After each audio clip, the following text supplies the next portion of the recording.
नमस्कार दोस्तों, राधे राधे, जय श्री कृष्णा। दोस्तों स्वागत है आपका फिर से इस चैनल पर। दोस्तों सच्ची श्रद्धा से कमेंट में जय श्री राधे कृष्णा जरूर लिखें। दोस्तों वर्तमान समय में हम जिस युग में जी रहे हैं उसे कलयुग कहा गया है। चारों युगों में कलयुग को श्रापित युग कहा गया है। धर्मशास्त्र में भी इस बात का वर्णन है कि जब कलयुग अपने चरम पर पहुंचेगा तब इस धरती से धर्म का नाश हो जाएगा और उस समय भगवान विष्णु कल्कि के रूप में इस धरती पर अवतरित होकर कलयुग का अंत करेंगे और पुनः धर्मयुग की स्थापना करेंगे। पर क्या दोस्तों आप सभी को पता है कि भगवान श्री कृष्ण ने महाभारत काल में बता दिया था कि आने वाला समय यानी कि कलयुग कैसा होगा। इतना ही नहीं, भगवान श्री कृष्ण ने कलयुग के 5 कड़वे सत्य भी बताए थे जो आज देखने को मिल रहे हैं। वह कौन से हैं 5 कड़वे सत्य? दोस्तों यदि आप भी जानना चाहते हैं तो इस वीडियो के एंड तक बने रहेगा। और अगर अब तक इस चैनल को सब्सक्राइब नहीं किया है तो चैनल को सब्सक्राइब करके बेल आइकन को प्रेस कर लीजिए। तो चलिए बिना टाइम वेस्ट किए शुरू करते हैं। दोस्तों महाभारत काल में जब पांडव युद्ध क्रीड़ा में अपना सब कुछ गवा देते हैं तब उन्हें वनवास जाना पड़ता है। वनवास जाने से पहले भगवान श्री कृष्ण से मिलते हैं और कहते हैं, हे भगवान, युद्ध क्रीड़ा में सब कुछ गवा देने के बाद हम 5 भाई द्रौपदी के साथ वनवास जा रहे हैं। लेकिन जाने से पहले हम यह जानना चाहते हैं कि आने वाला युग कलयुग कैसा होगा। उस समय के मनुष्य कैसे होंगे, लोगों के विचार कैसे होंगे और मोक्ष की प्राप्ति कैसे होगी। पांडवों के मुख से यह सारी बातें सुनकर भगवान श्री कृष्ण थोड़ी देर सोच विचार करते हैं और फिर पांडवों से कहते हैं, पहले आप सभी वन जाइए और वन में जो भी आपको जो कुछ भी दिखे वह आकर मुझे बताइए, तब मैं आप सभी को इन प्रश्नों का जवाब दूंगा। अब भगवान श्री कृष्ण के कहे अनुसार 5 भाई वन में चले गए और वन में जो कुछ भी उन्हें दिखाई दिया उसे देखकर वह हैरान हो गए। उन्हें अपनी आंखों पर विश्वास नहीं हो रहा था। कुछ समय बिताने के बाद वह सभी भगवान श्री कृष्ण के पास लौटते हैं, लेकिन इस बार पांडवों के मस्तक पर सिकंदा और वे किसी उलझन में पड़े नजर आ रहे थे। जब भगवान श्री कृष्ण ने उनकी ऐसी दशा देखी तो उनसे रहा नहीं गया और भगवान श्री कृष्ण ने कहा, आप सभी किस सोच विचार में मग्न हैं, हमें बताएं, अगर संभव होगा तो हम उसका समाधान अवश्य करेंगे।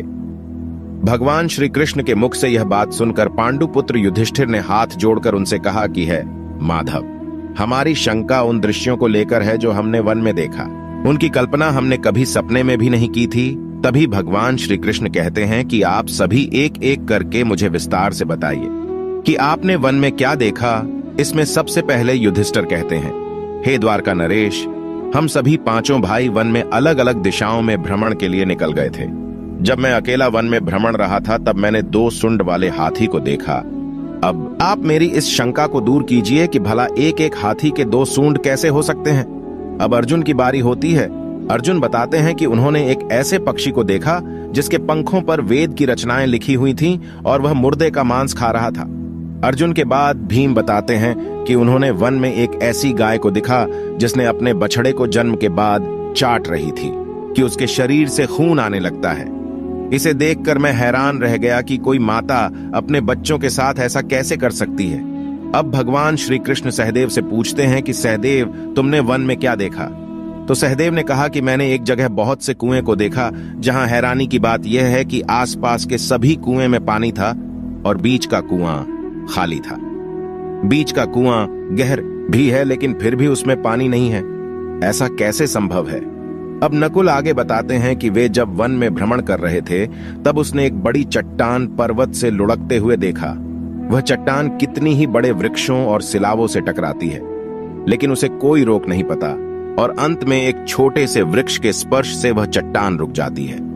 अभी युधिष्ठिर भगवान श्री से कहते हैं कि है वासुदेव, हम भाइयों ने जो भी मन में देखा उसका सारा विस्तार आपसे बता दिया। अब आप हमारी सारी शंकाओं को दूर करते हुए हमें विस्तार से बताइए। तब भगवान श्री कृष्ण ने युधिष्ठिर से कहते हैं कि धर्मराज, जैसा कि आपने बताया कि आप 2 सूंड वाले हाथी को देखकर हैरान में पड़ गए हैं, लेकिन इसमें हैरानी की बात नहीं है, क्योंकि कलयुग में ऐसे व्यक्ति ही राज करेंगे जो बोलेंगे कुछ और करेंगे कुछ और। उनके मन में कुछ और, कर्म में कुछ और होगा। यह लोग शोषण करने का एक भी मौका हाथ से जाने नहीं देंगे। यह बस अपने ही हित की बात सोचेंगे। अब भगवान श्री कृष्ण अर्जुन से कहते हैं कि है पांडुपुत्र अर्जुन, तुमने वन में एक ऐसे पक्षी को देखा जिसके पंख पर वेद की रचनाएं लिखी हुई थीं और वह मुर्दे का मांस खा रहा था। लेकिन इसका मतलब यही है कि कलयुग में ऐसे ही लोग होंगे जो कहने को तो विद्वान ज्ञानी पुरुष कहलाएंगे, किंतु इनका आचरण राक्षसी होगा। उनके मन में यही होगा कि जल्दी किसी की मृत्यु हो और उसकी संपत्ति के मालिक खुद बन जाए। कलयुग में मनुष्य के लिए सबसे ऊपर धन और संपत्ति होगा और कुछ गिने चुने शख्स ही वास्तविक संत होंगे। इसके अलावा कलयुग में ज्यादातर इंसान अपनों को ही ठगकर आगे बढ़ने के विचार में होंगे। अर्जुन के बाद भगवान श्री कृष्ण भी हमसे कहते हैं कि हे भीम, जैसा कि आपने देखा कि एक गाय अपने बछड़े को इतना चाटती है कि उसके शरीर से खून आने लगता है, ठीक इसी तरह कलयुग का मनुष्य अपने बच्चों पर इतना प्यार लुटाएगा कि उसका विकास रुक जाएगा। एक माता की ममता अपनी औलाद की मोह माया और संसार में इस तरह बांध के रख देगी कि उसके बच्चे का जीवन नष्ट हो जाएगा। अगर किसी का बेटा घर द्वार छोड़कर साधु बन जाएगा तो उसके दर्शन को हजारों व्यक्ति जाएंगे, किंतु अपना बेटा साधु बनेगा तो वह रोएंगे, विलाप करेंगे कि मेरा बेटा गलत रास्ते पर चला गया। दोस्तों, यहाँ भगवान श्री कृष्ण जीवन की वास्तविकता को बताते हैं कि इंसान को यह समझना होगा कि तुम्हारे पुत्र तुम्हारे नहीं, अपनी पत्नियों की अमानत है, और पुत्रियां अपने पतियों, और तुम्हारा यह शरीर मृत्यु की और आत्मा परमात्मा की अमानत है।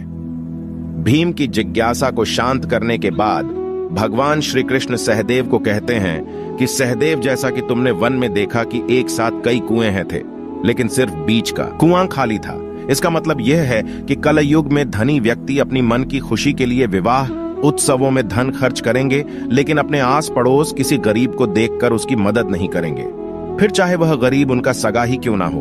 अपनी मौज मस्ती के लिए, खुद को खुश रखने के लिए वह शराब, कबाब और फैशन में पैसे उड़ाएंगे, लेकिन किसी के आंसू को पूछना अपना कर्तव्य नहीं समझेंगे। कलयुग में अन्न तो होगा और धनी लोग उसका उपभोग करेंगे, लेकिन गरीब व्यक्ति एक एक दाने के लिए तरसेंगे और ऐसे ही मर जाएंगे। भगवान श्री कृष्ण की यह सारी बातें सुनकर सहदेव थोड़े दुखी हो जाते हैं, लेकिन इस कटु सच के सामने वह क्या ही कर सकते थे। अब भगवान श्री कृष्णा नकुल से कहते हैं कि नकुल, जैसा कि तुमने वन में देखा कि एक बड़ी चट्टान पर्वत से लुढ़कती हुई बड़े बड़े वृक्षों और विशालकाय चट्टानों से टकराती हुई आती है, वह रुक नहीं पाती है, लेकिन एक छोटा सा वृक्ष अपने स्पर्श से ही उसे रोक देता है। इसका मतलब है कि मनुष्य की बुद्धि क्षीण होती जाएगी और उसके जीवन का पतन होगा, लेकिन उसके पतन को एक धन रूपी वृक्ष रोक नहीं पाएगा, पर हरि नाम रूपी एक छोटा सा पौधा व्यक्ति का पतन रोकने के लिए सक्षम होगा। अतः कलयुग में हरि नाम ही एक मोक्ष का मार्ग होगा, अगर व्यक्ति धन का लालच छोड़कर भगवान की भक्ति में रम जाएगा। हरि नाम का जप करेगा तो निश्चय ही उसे कोई दुख तकलीफ नहीं होगा और मरने के बाद भी उसे भगवान के चरणों में जगह मिलेगी।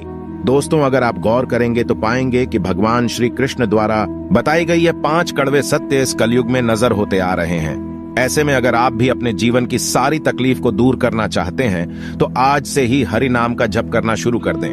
तो दोस्तों, इस वीडियो में फिलहाल इतना ही। उम्मीद है आपको आज की वीडियो पसंद आई होगी। अगर हाँ तो वीडियो को लाइक करें और इस तरह की और भी जानकारी के वीडियो देखने के लिए चैनल को सब्सक्राइब कर ले। धन्यवाद।